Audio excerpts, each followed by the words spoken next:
weird now. Because tonight it is showtime. In the middle of the street light.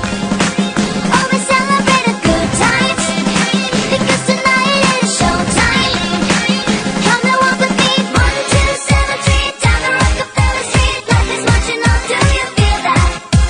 1, 2, 7, 3 down the Rockefeller Street. Everything is more than serene. Hello everyone, my name's Ariana. I know you guys are wondering where MRG is. Well, she's a bit busy wrangling her kid and helping her husband edit the videos for his channel, so I volunteered to help. Basically, I'm the her that's native to the universe the encyclopedia originates from. I'm of the species I believe you'd call the Dark Mage. I'll be doing things a little differently than her, though. I'll be rating each Mamono in a few categories, namely beauty, personality, sensitivity, and desires, along with any other creature-specific categories. These scores will then be averaged out into a more overall score. Every score issued is my opinion, so please don't get upset if your preferred lady gets a low score, or if one you really don't like gets a high one. That's just my opinion, I guess. To start out, we're going to be doing the slime, one of the lower tier monsters. They're called slimes. Slimes come in a lot of subspecies, but we're just going to be talking about the main one. They're of the slime family and the semi-fluid type. They like to live in plains, grasslands, etc. They're pretty simple and docile. They live pretty much entirely off mana, spirit energy, male fluids, whatever you want to call it. They reach maturity very swiftly after birth. Their dimensions depend on how well they've been feeding. So, let's get into it. First, let's start with the beauty aspect of all this. I think we can all agree slimes look a little weird. One I've encountered had the default form of a woman in her upper 20s. She had a vibrant, semi-transparent blue body. She was around average height and the type of build to be found attractive. Her skin, if we could really call it that, was rounded, and her body lacked any real sort of true form due to her lack of bones and muscles. The area we would refer to as the face was pretty attractive, but didn't really have any distinguishing features, considering the fact that they're essentially made of goop, and her hair's pretty much the same. They don't walk, but considering the fact that they don't really have legs, that makes sense. They have excess slime instead that they can use to move around. They kind of drip a lot, but despite that, they never really suck in dirt and stuff. That also means they can make themselves more solid if they wish. This was shown when they first noticed me. She gathered up some slime to make her chest bigger. This appears to be difficult for them, and she was just getting practice and I happened to be walking by. Even then, they kind of struggle, because gravity. It can be kind of cute watching them try to figure out fingers. Because of their sort of viscous, liquidy nature, they don't really do clothes, so I can't really rate that in terms of their fashion sense. But given everything, I'll give them a 6 out of 10. So they're above average, but not like pinnacles of beauty or anything. Personalities.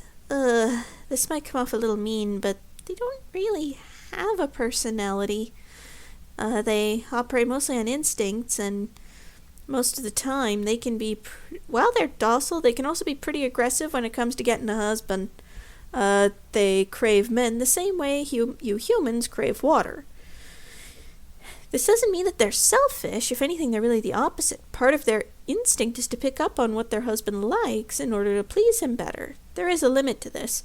Any sort of complex desires are somewhat impossible for them to deliver. They'll still try, bless them. Again, not very bright. They can talk, shorter sentences. Their voice tends to be kind of gurgly, and it's kind of hard to understand. They understand humans, but sometimes can't really follow through on anything besides small talk. which takes us to their ability to feel emotions. From what I've been able to tell, for the more complex emotions, that can be pretty difficult for them. That's not to say they're stupid or dull or anything like that. There's just not a lot going on betwixt the ears, honestly. All in all, they're a good partner, but not if you're looking for somebody you can learn about and have meaningful conversations with. If you're looking for somebody simple and devoted, go for a slime.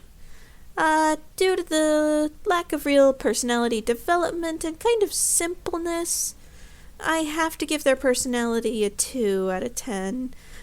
If you like the personality slimes have, go for it. Bless your heart. Do what makes you happy.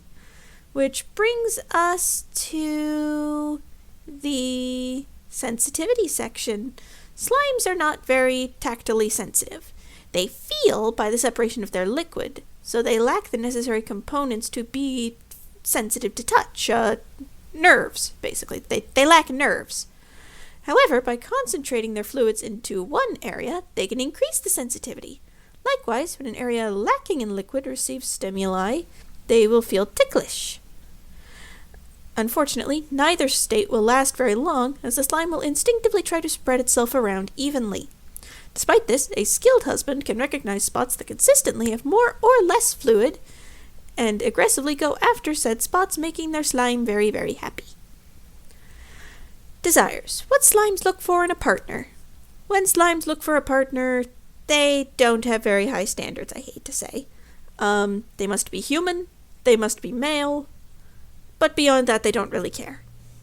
They really lack the personality to have what I believe you refer to as kinks, but they're also incapable of shaming people for having said kinks. Slimes are happy as long as they are given mana. The more, the better. That being said, a skilled partner can still pleasure a slime as stated above. Due to their limited emotional range, intelligence, and sensitivity, they are happy no matter what you ask of them. Since satisfying their desires is exceptionally easy, this is the thing where they get a 10. Now that we've gone over the slime in a general overview, let's go to averaging out the ratings. We have a 6 out of 10 for beauty, a 2 out of 10 for personality, a 3 out of 10 for sensitivity, and a 10 out of 10 in desire. Now let's do some math. 6 plus 2 plus 3 plus 10. 21 divided by 4. We have a total of 5 1/4 out of 10 for their rating, so just a hair above average. Which is fine. I mean, slimes are lovely ladies, I've been told, for people who can understand their personalities. I personally don't, but that's okay. And that is the slime in a nutshell. So next time, we're going to be talking about the Manticore, one of the really powerful, scary monsters. Oh, I can't wait. Like if you've enjoyed this, subscribe for more. Check out this video on Patreon for a more in-depth dive into how the slime do, done by Monster Review Girl herself, because she's managed to wriggle together the free time. Farewell now!